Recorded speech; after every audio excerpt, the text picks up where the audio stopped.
Hello student, आज हम बात करेंगे सवाल नंबर 20 यानी प्रश्नावली 5 का सवाल नंबर 20। अब सवाल नंबर 20 आपको दिया गया है कि एफ एक्स बराबर sine 1/x comma x equal not zero के, और दूसरा दिया है कि x बराबर जीरो पर फलन का मान क्या है, जीरो। तो पूछ रहा है कि x बराबर जीरो पर दिया गया जो फलन है सातत्य का परीक्षण कीजिए। यानी फलन का हमें सातत्य परीक्षण करना है, यानी हमें बताना है कि दिया गया फलन सतत है या फिर असतत। तो चलते हैं। अब x बराबर जीरो के लिए फलन दिया गया, नहीं बिंदु दिया गया है x बराबर जीरो के लिए, तो फलन का मान डायरेक्ट यहाँ पर x बराबर जीरो के लिए कितना हो जाएगा, जीरो। यानी f जीरो मान कितना हो गया, जीरो के। ठीक, यानी फलन का मान जीरो निकाल लिए। अब चलते हैं भाई लेफ्ट हैंड लिमिट। क्या निकालेंगे, left hand limit. Limit x tend to zero minus f x limit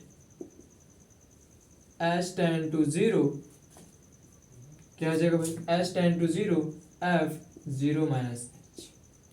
यानी x का मान, अब देखिए इसमें x इक्वल नॉट जीरो, यानी कहीं ना कहीं x का मान जीरो से कम और बड़ा, दो कंडीशन तो ही होगी। तो दोनों के लिए कंडीशन की, जब x का मान जीरो से छोटा हो और x का मान जीरो से जब बड़े की तरफ जाएगा तो उसके लिए फलन का मान क्या होगा, साइन 1/x का।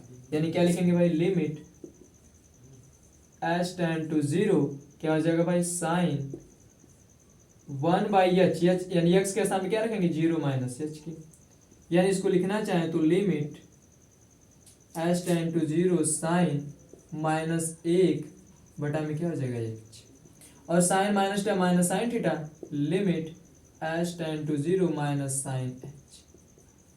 ये भी हो सकता है, या फिर इसी में रहने देंगे और डायरेक्ट लिमिट का मान क्या रख देते हैं, जीरो। तो क्या हो जाएगा, साइन 1/0। और जानते हैं कि साइन एक में जीरो का भाग देंगे तो क्या हो जाएगा, अनंत। और जो साइन अनंत का मान होगा क्या होगा भाई, -1 से +1 के बीच में। ठीक, क्योंकि जानते हैं कि जो साइन का मान होगा जीरो से लेकर के 90 अंश के बाद जो भी मान होंगे, साइन का मान किसके किसके बीच होगा, -1 से +1 के बीच। यानी साइन का मान अधिकतम मान क्या हो सकते हैं, अधिकतम मान आपके हो सकते हैं +1, और न्यूनतम यानी सबसे कम मान क्या हो सकते हैं, -1। यानी जो भी मान निकलेंगे साइन के, वो किसके किसके बीच निकलेंगे, -1 और +1 के बीच। तो कहीं ना कहीं ये तो जीरो के तो बराबर तो होगा नहीं। अब ध्यान दें कि -1 है और +1 है, तो कहीं ना कहीं -1 और +1 के बीच में तो हो सकता है जीरो के बराबर आए और हो सकता है जीरो के बराबर ना आए। तो डायरेक्ट यहाँ पर फलन का मान क्या हो जाएगा, -1 और 1 के बीच में। लेकिन देख रहे हैं कि जो फलन का मान x बराबर जब जीरो के, डायरेक्ट फलन का मान क्या है, जीरो के बराबर। तो यहाँ पर क्या बोलेंगे, f zero not equal LHL के। क्योंकि थोड़ा ध्यान है क्योंकि इसमें हो सकता है कि x का मान क्या हो, -1 और 1 के +1 के बीच में होगा, तो कुछ भी हो सकता है। और यहाँ पर एग्जैक्ट जीरो के बराबर आना चाहिए, लेकिन जीरो के बराबर नहीं है। तो अतः दोनों क्या है भाई, फलन का मान और लेफ्ट हैंड लिमिट का मान आपस में बराबर नहीं है, अतः दिया गया फलन क्या होगा, असतत। यानी क्या लिखेंगे,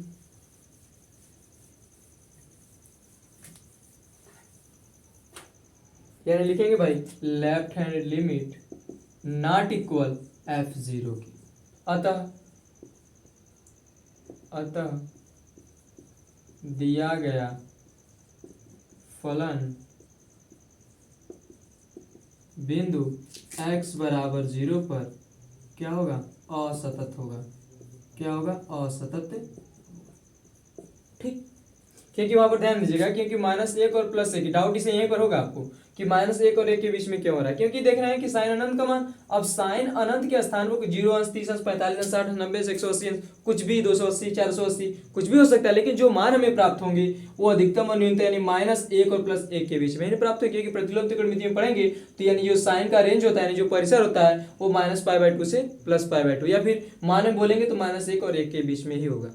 तो देख रहे हैं कि अब यहाँ पर अब जीरो का मान जीरो आ रहा है, लेकिन यहाँ पर ये आ रहा है -1 और 1 के बीच में। क्या हो सकता है, कुछ अता पता नहीं है, लेकिन अब बराबर तो नहीं आएगा ना, कुछ भी हो सकता है। जब बराबर है तो नॉट इक्वल की डायरेक्ट इसको बोल देंगे और दिया गया फलन क्या हो जाएगा, असतत हो जाएगा। चलते हैं सवाल नंबर आपका 21। सवाल नंबर 21 पे चलते हैं भाई। सवाल नंबर 21 क्या दिया है, सवाल नंबर 21 आपको बोल रहा है कि फलन f x x into cos 1/x comma x equal not zero के, और इसके बाद दिया है क्या भाई, जीरो कामा x बराबर जीरो। तो x बराबर 0 पर सातत्य का परीक्षण कीजिए। x बराबर 0 पर जो फलन का मान होगा सतत होगा फिर या असतत। तो चलते हैं, x बराबर 0 के लिए पूछ रहा है तो x बराबर 0 के लिए फलन का मान डायरेक्ट यहाँ पर क्या दिया है 0 के बराबर, यानी अब 0 बराबर किसके 0 के। तो अब चलते हैं left hand limit, left hand limit, limit x tend to 0 minus fx, limit h tend to 0 f 0 minus h, limit h tend to 0। अब देखिए x का मान 0 के जब बराबर नहीं है क्या होगा भाई, x के 0 के बराबर तो फलन आपका नहीं होगा, क्योंकि इसमें हो सकता है x का मान 0 से छोटा हो और हो सकता है x का मान 0 से बड़ा हो, यानी क्या होगा x का मान 0 के बराबर नहीं है तो ये कंडीशन अप्लाई होगा। तो फलन क्या होगा x इंटू cos 1/x। तो x के स्थान पे क्या रखेंगे भाई 0 minus h into cos 1/x और x के स्थान पे क्या रखेंगे 0 माइनस h। ठीक, limit h tend to 0 minus h into cos 1/h, क्योंकि यदि 1 के माइनस h रखेंगे जानते हैं cos माइनस थीटा क्या होता है प्लस cos थीटा के बराबर, यानी इसको डायरेक्ट क्या लिख देंगे cos 1/h और h का मान क्या रख दें 0, h का मान 0 रखेंगे तो 0 गुणे cos 1/0, यानी 1/0 का यदि हल करेंगे तो क्या होगा भाई 0 गुणे cos अनंत, क्या हो जाएगा भाई cos अनंत। और जानते हैं कि cos का जो रेंज होता है वो कहाँ तक होता है भाई 0 और पाई के बीच में होता है, यानी डिग्री की बात करें कोण की बात करें 0 और पाई के बीच में होता है, लेकिन मान की बात करें तो ये क्या होता है -1 से +1 के बीच में होता है। किसके किसके बीच भाई -1 और +1 के बीच में, यानी यहाँ लिखना चाहें 0 गुणे -1 से लेकर के +1। लेकिन अगर मान लीजिए सपोज दैट -1 से +1 यानी 0 से लेकर के 90 अंश के बीच में जो भी 0 और पाई के बीच में कुछ भी प्राप्त होगा तो कहीं ना कहीं कुछ मान तो प्राप्त होंगे ही। हो सकता है कुछ मान -1 बटा करीब 2 या फिर 2 दशमलव कुछ समथिंग नियर अबाउट 1 दशमलव कुछ समथिंग नियर अबाउट कुछ ना कुछ मान आए, लेकिन जो भी मान आएगा उसमें यदि 0 से गुणा कर देंगे तो टोटल मान क्या होंगे 0 होंगे। यानी इसका हमें एग्जैक्ट यानी इस फलन का हमें एग्जैक्ट मान पता है कि क्या होगा भाई 0 के बराबर, क्योंकि मान लीजिए cos पाई का cos अनंत का मान कुछ भी हो जाए कुछ ना कुछ मान मिलेगा, तो कोई भी मान मिलेगा, लेकिन यहाँ पर देखना है 0 का गुणा हो रहा है तो 0 का जब भी कोई भी मान मिलेगा तो 0 का गुणा करने टोटली क्या हो जाएगा 0 के बराबर। तो फाइनल मान क्या होगा 0 के बराबर, यानी फलन का मान और यहाँ पर लेफ्ट हैंड लिमिट का मान एग्जैक्ट पता हो गया, ये दोनों तो बराबर है। तो जब दोनों बराबर है तो राइट हैंड लिमिट निकाल लेते हैं कि राइट हैंड लिमिट होती क्या है। चलते हैं राइट हैंड लिमिट,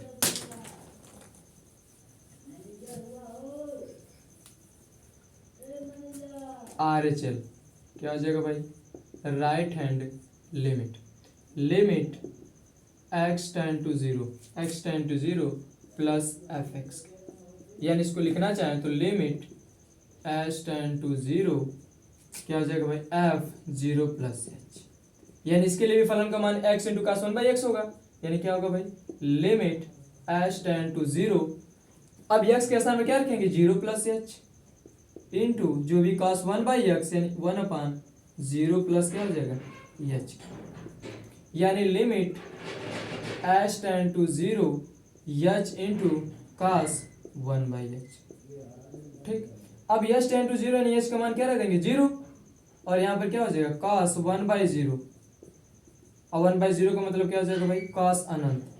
ठीक, अब ध्यान दीजिए जो भी cos अनंत का मान होगा वो किसके किसके बीच आएगा भाई, जो cos अनंत का मान होगा वो किसके किसके बीच आएगा 0 और पाई, यानी -1 से लेकर के +1 के बीच में। ठीक, यानी -1 से +1 के बीच में होगा तो कहीं ना कहीं इसमें भी कुछ मान प्राप्त होंगे, लेकिन जो भी मान प्राप्त होंगे वो क्या होगा 0 से गुणा हो जाएगा तो टोटली मान क्या होंगे 0 के बराबर।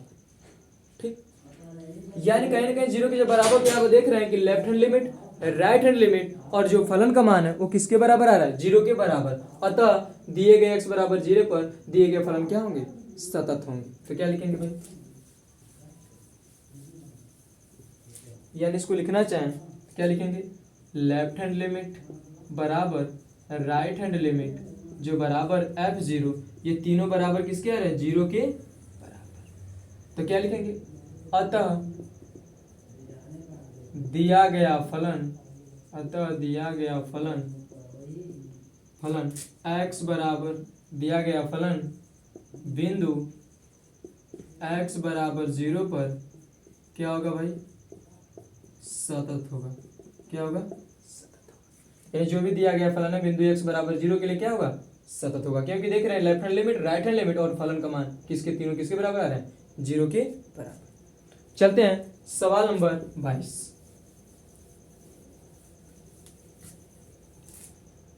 सवाल नंबर 22 क्या दिया भाई,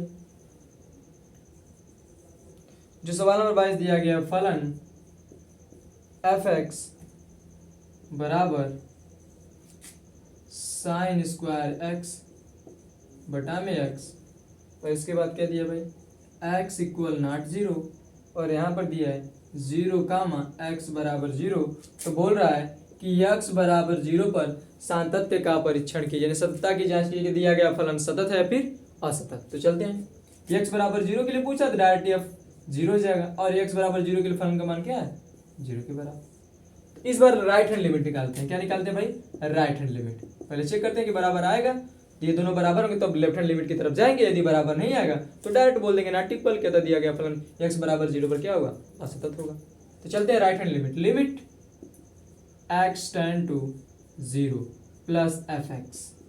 तो दूसरा रूप देना चाहें तो क्या होगा भाई, limit h tend to 0 f 0 plus h। जो फलन होंगे, अब x का मान 0 से बढ़ रहा है तो कहीं ना कहीं इस वाले फलन में होगा, क्योंकि दोनों मान होंगे x से कम और x से बड़ा वाले में, यानी limit h tend to 0 sine square, अब x के स्थान पे क्या रखेंगे भाई, x के स्थान पर 0 प्लस h हो जाएगा, अब बटा में x के स्थान बटा में x यानी 0 प्लस h का स्क्वायर दिया था ना, यहाँ फलन में थोड़ा सुधार कर लेंगे, यहाँ पर x स्क्वायर यानी साइन स्क्वायर x, अब बटा में क्या है आपका भाई x स्क्वायर। तो यहाँ पर 0 प्लस h का क्या हो जाएगा, होल स्क्वायर, क्योंकि साइन स्क्वायर x बटा के x स्क्वायर दिया, थोड़ा मिस्टेक था, सुधार कर लेंगे, ठीक।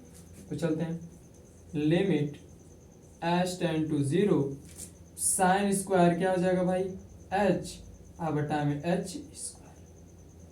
अगर इसको थोड़ा सा रूप देना चाहें तो लिमिट h टेंड टू 0 क्या हो जाएगा भाई साइन, अब देखिए साइन स्क्वायर h है तो हम इसको साइन h का होल स्क्वायर बोल सकते हैं कि नहीं, अब बटा में क्या बोल सकते हैं भाई h का होल स्क्वायर, क्योंकि मान लीजिए आपका साइन स्क्वायर थीटा है, इतना तो सिंपल जानते ही हैं, साइन स्क्वायर थीटा है तो इसको हम साइन थीटा क्या बोल सकते हैं, होल स्क्वायर। उसी तरह यहाँ पर साइन स्क्वायर h है तो साइन h का होल स्क्वायर, अब बटा में h स्क्वायर है तो h का होल स्क्वायर, यानी इसको हम रूप देना चाह रहे हैं, कौन सा रूप है थोड़ा ध्यान से समझेंगे, limit h tend to 0 sine h बटा के h का हम क्या बोल दें, होल स्क्वायर, यही बड़ा नाम चाह रहे थे, यानी साइन h ये थीटा एंगल में h, अब बटा में h का होल स्क्वायर। और पढ़ चुके हैं जो फार्मूले होते हैं, लिमिट x टेंड टू 0 और जो भी फलन x के रूप में होगा साइन x बटा x, इन सभी का मान कितना होता है, 1 के। अगर यही limit h tend to 0 sine h बटा में h हो तो उसका मान क्या होता है, 1 हो जाएगा। तो फाइनली लिमिट जब h टेंड टू 0 या फिर x टेंड टू 0 जिस रूप में दिया हो उसका मान क्या होगा, 1। तो यहाँ पर क्या लिखेंगे, 1 का होल स्क्वायर और बराबर किसके होगा। तो यहाँ पर लेफ्ट हैंड लिमिट निकालने की कोई जरूरत नहीं है, क्योंकि यहाँ पर राइट हैंड लिमिट का मान कितना हो रहा है, 1 प्राप्त हो रहा है, लेकिन यहाँ पर जो फलन का मान क्या है, 0 के बराबर है। तो दोनों आपस में बराबर नहीं है, अतः फलन नॉट इक्वल RHL की, क्योंकि डायरेक्ट आपका हो जाएगा, LHL निकालने की कोई जरूरत नहीं है। यानी क्या लिखेंगे भाई, F0 नॉट इक्वल RHL के, अतः दिया गया फलन बिंदु x बराबर 0 पर क्या होगा भाई, असतत, क्या होगा, असतत। अब चलते हैं सवाल नंबर 23 पर।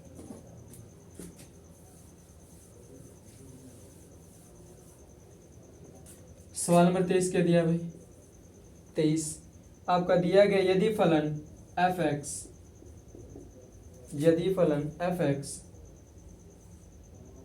3x³ minus 2x square minus 1 बटा में x minus 1 comma x equal not 1 के, x इक्वल नॉट 1 के, और दिया है k कामा x बराबर 1 के। तो यहाँ पर पूछा है कि x बराबर 1 पर जो दिया गया फलन क्या है, सतत है। क्या बोला है भाई, सतत है, यानी इसमें थोड़ा सा अलग मान दिया, यानी कहने का मतलब है कि जो फलन सवाल नंबर 23 दिया गया, यदि फलन f(x) बराबर इतना इतना इतना हो तो बोल रहा है कि x बराबर 1 पर दिया गया फलन क्या है, सतत है, बोल दिया आपको सतत है। तो कहीं ना कहीं लेफ्ट हैंड लिमिट और राइट हैंड लिमिट और फलन का मान जिस बिंदु पर यानी x बराबर 1 पर दिया उस फलन तीनों का मान क्या होगा, तीनों आपस में क्या होंगे, बराबर होंगे। तो जब तीनों को बराबर करें तो यहाँ पर कुछ अननोन डाटा दिया है, अननोन डाटा में आपका क्या दिया है भाई, k का मान ज्ञात कीजिए, यानी x बराबर 1 पर फलन सतत है तो k का मान ज्ञात कीजिए। अब इससे पिछले वाले में क्या था, बस हमें केवल बताना था कि सतत और असतत निकालिए, लेकिन अब इस वाले सवाल में क्या है, सतत आपको बोल दिया है लेकिन इसमें किसका मान निकालने के लिए पूछ रहा है, k का मान पूछ रहा है। तो सतत है तो k का मान ज्ञात कीजिए। चलते हैं पहले फलन निकालते हैं। जब x बराबर 1 के लिए बोला ना कि x बराबर 1 के लिए, तो x बराबर 1 पर डायरेक्ट फलन का मान कितना है, k के बराबर, किसके बराबर भाई, k के बराबर। तो अब चलते हैं left hand limit, left hand limit, limit x tend to 1 के माइनस एफ एक्स, क्योंकि x बराबर 1 के लिए पूछा है तो x tend to 1, limit h tend to 0 f 1 minus h। और फलन आपका डायरेक्ट जब क्या हो, लेफ्ट हैंड लिमिट हो या फिर राइट हैंड लिमिट हो, दोनों के लिए फलन का मान यही रखेंगे। तो चलते हैं लिमिट h टेंड टू 0, जहां जहां पर bx होगा वहां पर क्या रखेंगे, 1 माइनस एच। तो यहाँ पर रखेंगे भाई क्या होगा, 3 ब्रैकेट में 1 माइनस एच का होल क्यूब माइनस 2 ब्रैकेट में 1 माइनस एच का होल स्क्वायर माइनस 1 बटा के x माइनस 1, यानी x के स्थान पर 1 माइनस एच, आप पहले से ही माइनस 1 है तो रख लेते हैं, यानी जहां पर x था, x क्यूब था तो वहां पर 1 माइनस एच का whole cube, minus 2x square था तो x के स्थान पर तो 1 माइनस एच का होल स्क्वायर माइनस 1 के। तो इसको पहले प्रसार, यहीं पे 0 नहीं रखेंगे, इसको प्रसार करते हैं, देखते हैं क्या मिलता है भाई।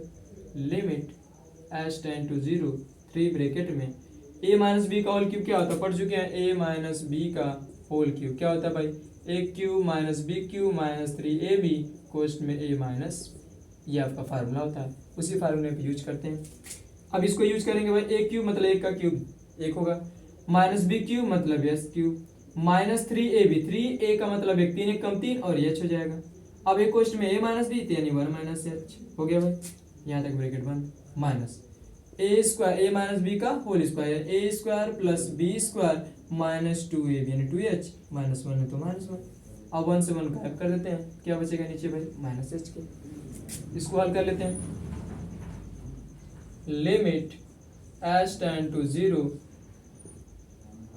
गुणा करते हैं भाई, 3 1 कम 3 क्या हो जाएगा, 3h क्यूब माइनस 3 लिखा 9, और इसमें एक गुणा कर देंगे तो क्या हो जाएगा 9h, माइनस गुणा माइनस करेंगे तो क्या हो जाएगा प्लस, 3 कम 3 लेकिन 3 का भी गुणा हो रहा था तो कितना हो जाएगा 9h स्क्वायर, माइनस 2 1 कम 2 माइनस 2h स्क्वायर, माइनस का गुणा माइनस करेंगे तो क्या होगा प्लस 2 दूना के 4h, और यहाँ ब्रैकेट बंद, इसके बाद माइनस 1 बटा में क्या हो जाएगा माइनस h। थोड़ा ध्यान से करेंगे इसको, चलते हैं भाई। अब देख रहे हैं, थोड़ा ध्यान देंगे, ये प्लस 3 है, माइनस 2 और माइनस 1 कितना हो जाएगा माइनस 3, और प्लस 3 को क्या कर देंगे, कट कर देंगे, यानी माइनस यानी प्लस 3 और माइनस 2 और माइनस 1 कितना हो जाएगा माइनस 3 की, और प्लस 3 गायब हो गई। और देख रहे हैं कि एच क्यूब वाला पहले इसको लिख लेते हैं भाई, limit h tend to 0 minus h cube, पहले इसको लिख लेते हैं माइनस 3h क्यूब, जोड़ने लाके जोड़ देते हैं भाई, एच स्क्वायर यहाँ पर देखते हैं एच स्क्वायर और यहाँ पर एच स्क्वायर, एक ठो प्लस में एक ठो माइनस में, घटा देंगे क्या होगा प्लस 7h स्क्वायर, यहाँ पर एच माइनस 9h है और यहाँ पर प्लस 4h है तो क्या हो जाएगा भाई प्लस 5 यानी माइनस 5h, क्या बचेगा माइनस 5, क्योंकि बड़ी संख्या के साथ माइनस लगा तो माइनस 5h, और कुछ तो बच नहीं रहा है बटा में माइनस h। ऊपर वाले में से क्या करेंगे भाई, माइनस h कॉमन कर लेंगे ताकि इसको उड़ा दें। चलते हैं आगे,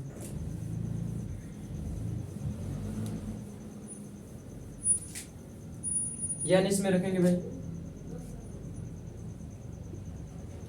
limit h tend to 0 minus, अब ध्यान देते भाई, इसमें से सभी पदों में क्या मिल रहा है h मिल रहा है, और माइनस कॉमन कर लेते हैं क्योंकि माइनस को काटने के लिए माइनस h कॉमन करेंगे तो क्या हो जाएगा 3h स्क्वायर, प्लस में माइनस कॉमन किए तो प्लस वाला क्या हो जाएगा माइनस में, और क्या होगा 7h, ये माइनस कॉमन कर चुके हैं तो प्लस में हो जाएगा, और h कॉमन करेंगे तो 5, अब बटा में क्या हो जाएगा माइनस h, ये h काट देंगे। तो फाइनली लिखना चाहें तो h का मान 0 रखेंगे तो 3 गुणे क्या हो जाएगा 0 माइनस 7 गुणे 0 अब प्लस 5 की, तो फाइनली क्या निकला मान 5 की। यानी जो अभी निकाले थे, क्या निकाले थे भाई लेफ्ट हैंड लिमिट, ये निकाले थे ना कि जो लेफ्ट हैंड लिमिट का मान कितना निकला है, जो लेफ्ट हैंड लिमिट का मान 5। तो राइट हैंड लिमिट भी निकाल लेते हैं, क्योंकि सतत दिया है तो तीनों को निकालना ही पड़ेगा। तो चलते हैं right hand limit.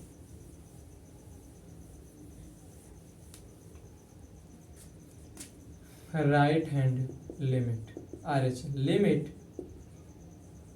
x tend to 1k plus fx limit h tend to 0 क्या हो जाएगा भाई f1 प्लस h। तो यदि फलन में मान रखें तो लिमिट h टेंड टू 0, फलन में अब x के स्थान में क्या रखेंगे 1 प्लस h के, यानी आपका दिया 3 ब्रैकेट में x क्यूब यानी 1 प्लस h का whole cube minus 2 x square तो 1 प्लस h का होल स्क्वायर माइनस 1 बटा में x माइनस 1 तो x के स्थान पर 1 प्लस h माइनस 1 है तो माइनस a प्लस बी का होल क्यूब और a प्लस बी का होल स्क्वायर लगाते हैं। Limit h tend to 0 3 bracket में a cube plus b cube plus 3ab a कोष्ट में a प्लस b ब्रैकेट बंद, a कोष्ट में 1a square plus b square plus 2ab minus 1 की बटा में 1 से 1 गायब तो बटा में क्या बचेगा h। तो लिमिट h टेंड टू 0, अब इसको 3 एक कम 3 हो गया भाई, 3 का गुणा h क्यूब करेंगे 3h क्यूब और 3 3 का 9, h का गुणा 1 में करेंगे तो क्या होगा 9h और इसमें 3 3 का 9, 9 प्लस क्या गुणा करेंगे तो क्या हो जाएगा भाई 9h स्क्वायर। ठीक, इधर गुणा करेंगे तो माइनस 2h स्क्वायर और इसके बाद क्या होगा भाई माइनस 2h की माइनस 1 बटा में क्या हो जाएगा h की। ठीक, अब इसके बाद मिला लेते हैं,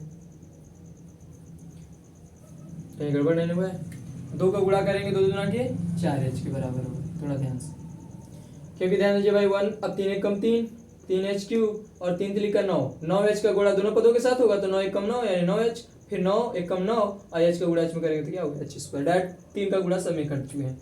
यहाँ पर गुणा करेंगे 2 एक कम 2 और माइनस 2h स्क्वायर माइनस 2 यानी 2 दूना के 4h माइनस 1 तो माइनस 1। अब चलते हैं आगे भाई, limit h tend to 0 minus 2 और माइनस 1 क्या हो जाएगा माइनस 3 और प्लस 3 गायब हो गया, क्योंकि जोड़ेंगे घटाएंगे तो फाइनली कहानी खत्म। क्या बचा भाई 3h क्यूब, ये आपका 3h क्यूब और h स्क्वायर में से 2h स्क्वायर घटाएंगे तो प्लस क्या होगा 7h स्क्वायर और 9h में से 4h घटाएंगे तो कितना होगा प्लस 5h और बटा में h। ठीक, और सब में h ऊपर वाले में से h कॉमन कर लेते हैं तो लिमिट h टेंड टू 0, जब h कॉमन करेंगे तो 3h square plus 7h plus 5 बटा में ये से h कट कर देंगे, h का मान 0 रखेंगे तो ये मान 0 इसके बराबर होगा 5 के बराबर। तो डायरेक्ट लेफ्ट हैंड लिमिट और राइट हैंड लिमिट का मान रखेंगे तो क्या होगा भाई, तो जो अभी मान निकाले left hand limit right hand limit और जो फलन क्या था भाई, फलन का जो मान क्या था, फलन आपका x बराबर 1 की f1 की, ये तीनों मान सतत के बराबर और तीनों मान क्या थे भाई 5 के बराबर, क्योंकि यहाँ पर लेफ्ट हैंड और राइट हैंड लिमिट का मान किसके बराबर है 5 के बराबर और f1 का मान क्या है कि डायरेक्ट रखेंगे। तो यानी इसको हम यदि बराबर लिखने चाहें उसके स्थान पर क्या 5 बराबर k के, तो k का मान क्या निकला 5 के बराबर। ठीक, यानी k का मान क्या निकलेगा भाई 5, तो यानी k का मान क्या होगा 5 फाइनल आंसर। आज के लिए बस इतना ही, धन्यवाद।